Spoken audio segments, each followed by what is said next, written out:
New Year's Eve is a time of transitions, a chance to release the old and welcome the new. But did you know that the calendar that we follow isn't perfectly aligned with nature's rhythms? Even so, this turning of the year holds immense magic. It's a portal, a moment to reflect, to set intentions, and to weave your dreams into the fabric of the months ahead. In this video, I'm going to guide you through witchy ways to celebrate New Year's Eve, from rituals for release to spells for setting intentions. So let's create a magical new beginning together.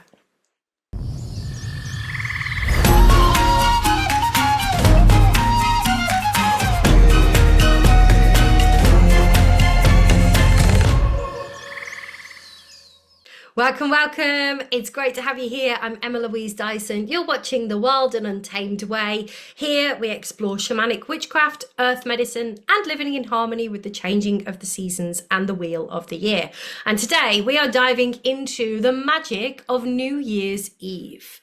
Now, I'm going to be sharing with you how to create protection charms, practice rituals to release the old year, and to set intentions that flow with the energy of the seasons.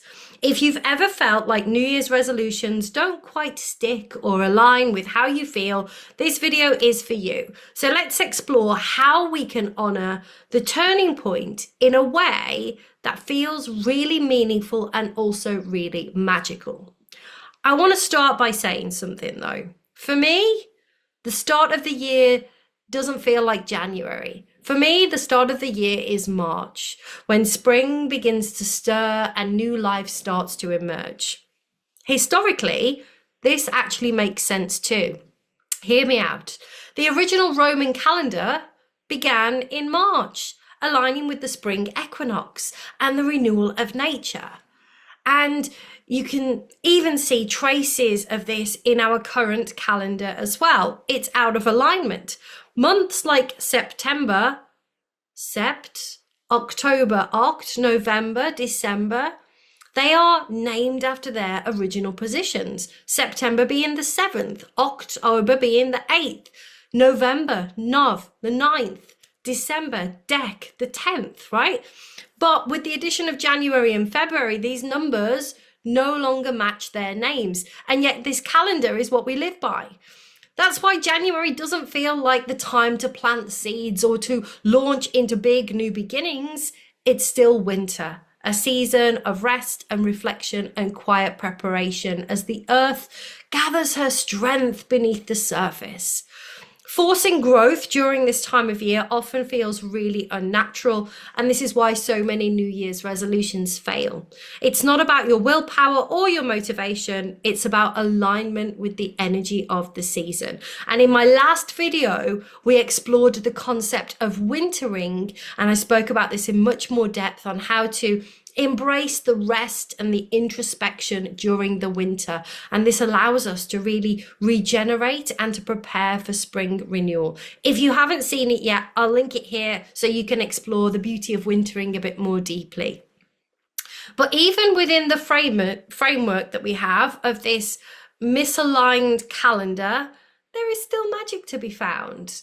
And while I personally see March as the true start of the year, I also recognize that New Year's Eve is a powerful time for reflection and for release and for setting intentions. So let's do it. Let's honor where we are, and we can also tap into this kind of collective energy of renewal as well. So we can create some rituals that flow with both the energy of winter and also the cultural significance of the new year as well.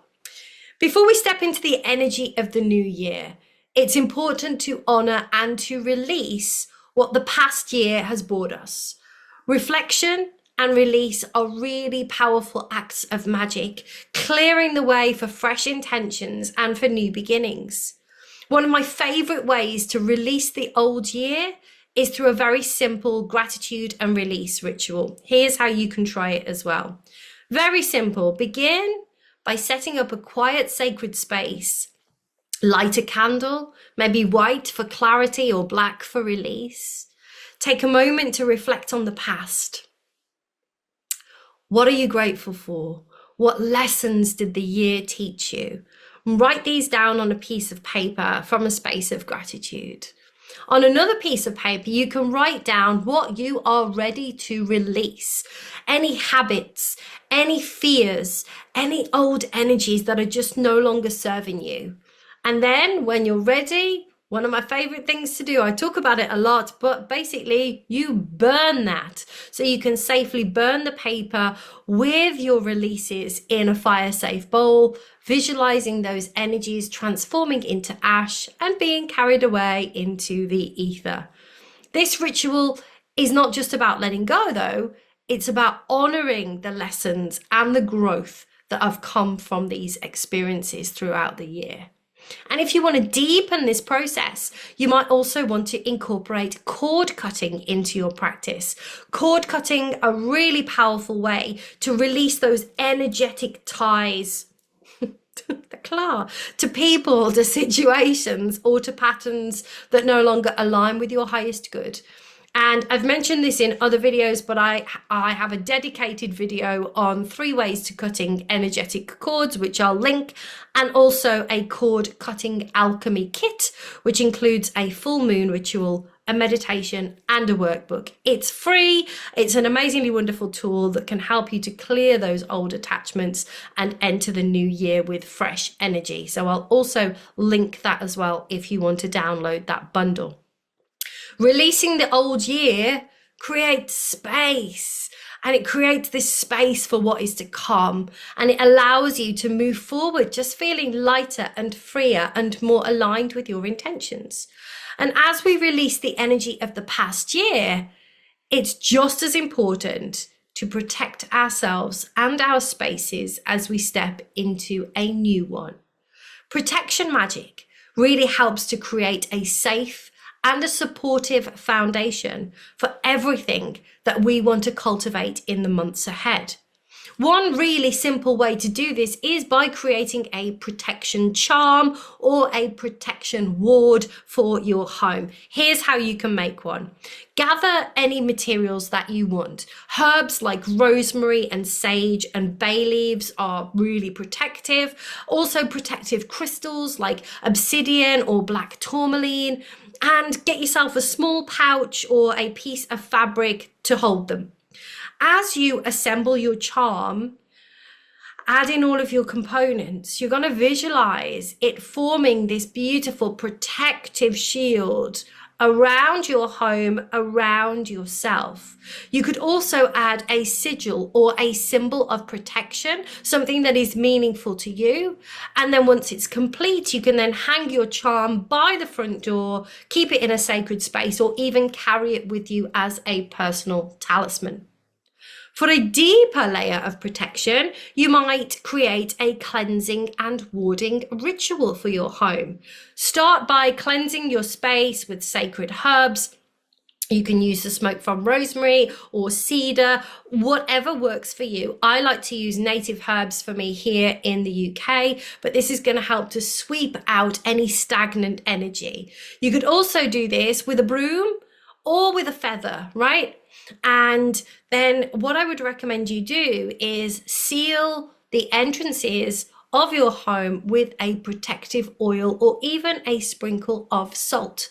These practices aren't just about physical protection, but they're also about creating an energetic boundary that keeps out negativity and invites only what aligns with your highest good. By setting up protection magic as you begin the new year, you are affirming your commitment to your own well-being and to the intentions that you are about to set. It's like building this magical fortress around your dreams, ensuring that they have safety in the space to grow, right? So now that we've cleared the energy of the past, and we've set up a protection space for the year ahead, it's time to focus on setting some resolutions. But let's do this the witchy way. I'm not a fan of resolutions. In fact, for me, traditional resolutions often feel very forced, like trying to push a seed to sprout before it's ready. But as witches, we understand that intentions are most powerful when they are aligned with the natural cycles of nature and our own energy. So instead of mundane goals, think about aligned intentions, resolutions that reflect your true desires and the energy that you want to cultivate. Let me give you an example. So instead of saying, I want to lose weight, try, I want to honor my body's needs and rhythms. Instead of saying, I want to be more productive, try, I want to focus my energy on what truly matters. So by aligning your intentions with this seasonal energy, you can also make them even more impactful. Right now, in the depths of winter, it's not about massive action. It's about planting the seeds. Think of your resolutions as dreams you're nurturing very quietly, giving them time to grow in the stillness before the energy of spring arrives. Set your resolutions magically. And to do this, you can try a very simple intention setting ritual. So begin creating a beautiful sacred space, as simple or as elaborate as you like. Light a candle. Green for growth, white for clarity, gold for abundance, whatever aligns with your intention. You can then hold a crystal, something like clear quartz for amplifying your intentions is perfect, or something like green aventurine for manifesting, or citrine for wealth. Write down your resolutions as I am statements, as if they've already come into fruition. Let me give you an example.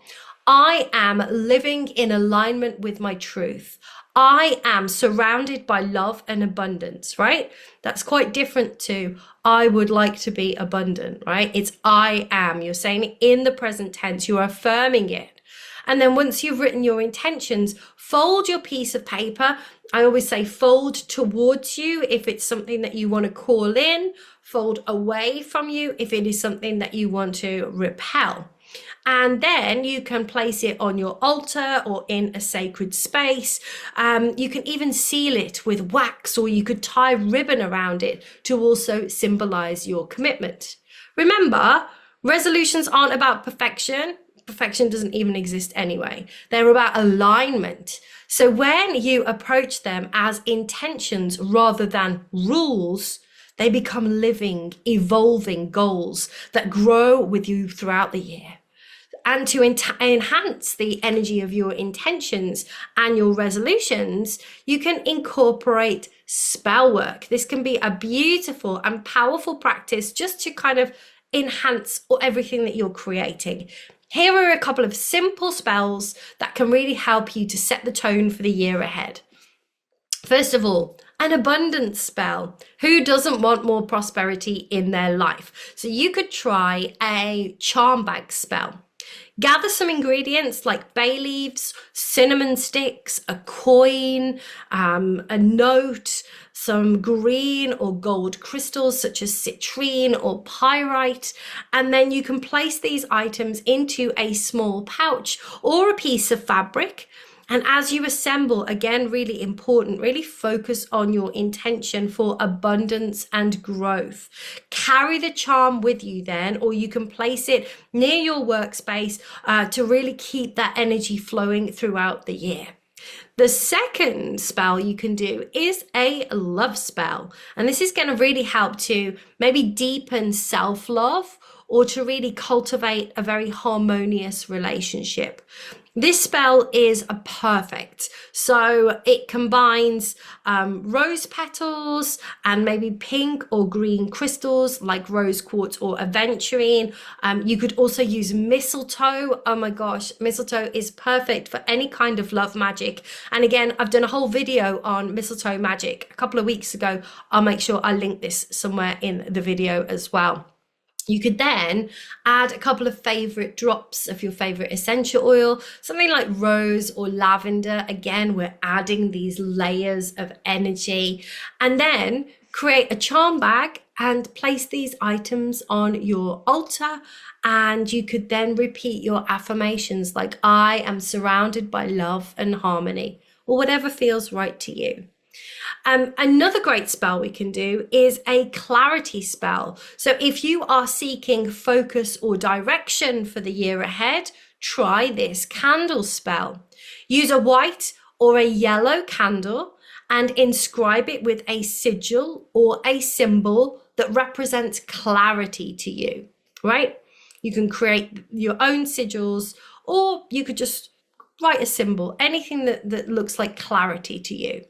You can then anoint your candle with an oil, something like peppermint or lemon is brilliant for clear thinking, and then light your candle and meditate on your intention, allowing the flame to illuminate your path forward. And finally, if you want to amplify the energy of all of your intentions, you can use a crystal grid. Crystal grids are amazing. Basically, you arrange your stones like clear quartz, citrine, amethyst, whatever is aligned with your intentions in a pattern that resonates with you. Place your written resolutions or intentions in the center and leave the grid in place for a few days or a few weeks or however long you want as the energy builds. I have a whole course on crystal gridding. Again, I'll link that if you want to learn more about how to confidently create crystal grids. Just remember though, spells are most powerful when they are personal. So these are just ideas, right? Feel free to adapt these ideas to suit your practice and your intentions for the new year. The magic lies in your focus, in your energy, and in your belief in the work that you are doing. So as we move into the new year, remember, magic is about more than rituals and spells. It is about intention. It's about alignment. And it is about this connection to the rhythms of nature and to your own energy. So let's recap what we've explored today. We've honored the energy of winter and its invitation to rest and reflect and release. We've looked at ways to protect your space and your energy as you step into the new year.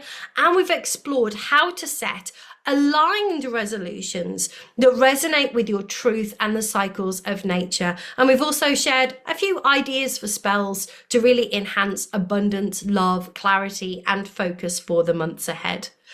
I really hope that this has inspired you to create your own magical New Year's Eve celebrations. Let it be a time of deep reflection, powerful intention, and connecting to the energies that will guide you into the upcoming year.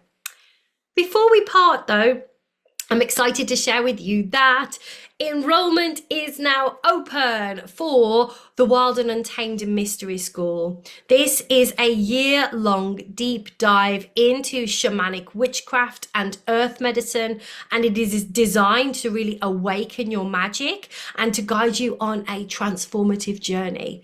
By the end of the year-long program, you'll be fully certified and accredited as a shamanic witchcraft practitioner and also a shamanic stone medicine practitioner, ready to work with clients or to integrate these practices into your existing path. Applications are now open for a very limited time, so if you feel the call, check the link in the description for more info and you can join us on the waitlist. It would be an honor to walk this path with you. Thank you so much for joining me in this magical space today. Let me know in the comments how you'll be celebrating New Year's Eve or what intentions you're setting for the new year ahead. I would absolutely love to hear your plans. And if you enjoyed the video, you know what to do. Give it a like, thumbs up, comment, subscribe, all of that good stuff for more explorations of shamanic witchcraft, earth, magic, and seasonal alignment. Until next time, stay wild, stay untamed, and stay cool, won't you? I'll see you in the new year.